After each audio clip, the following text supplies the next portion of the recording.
वडिलोपार्जित जमीन किंवा मालमत्ता कोणी तयार नसताना नावावर करता येते का? चला तर मग पाहूया. घरात एकही व्यक्ती वाटणीला तयार नाही आणि तुम्हाला वडिलोपार्जित जमीन तुमच्या नावावर करायची आहे, तर आता हे शक्य आहे. पण त्यासाठी कायदा काय सांगतो ते स्पष्टपणे ऐका. हिंदू उत्तराधिकार कायदा 1956 नुसार वडिलोपार्जित जमिनीत सर्व वारसांना समान हक्क असतो. म्हणून थेट माझ्या नावावर जमीन करा असं तलाठी किंवा तहसीलदार किंवा सब रजिस्ट्रार असं कोणीही करू शकत नाही. मग यावर उपाय काय? तर सगळ्यात पहिलं म्हणजे संमतीने वाटणी.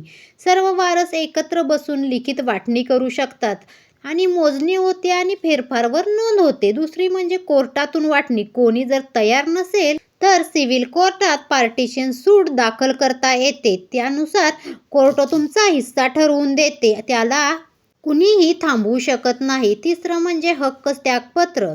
काही वारस त्यांच्या वाटणीचा हिस्सा सोडून तुम्हाला देऊ शकतात. त्यावर तुमच्या एकट्याचा मालकी हक्क मिळतो. चौथं म्हणजे फॅमिली सेटलमेंट.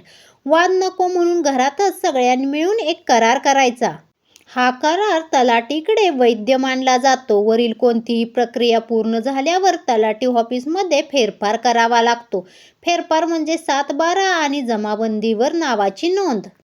तेव्हाच तुमची जमीन कायदेशीररित्या नावावर होते.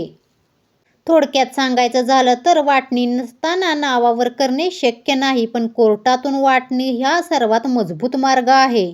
आणि एकदा वाटणी झाली की फेरफार करून जमीन तुमच्या नावावर येते. कायदेशीर मार्गाने चला आणि तुमचा हक्क सुरक्षित ठेवा.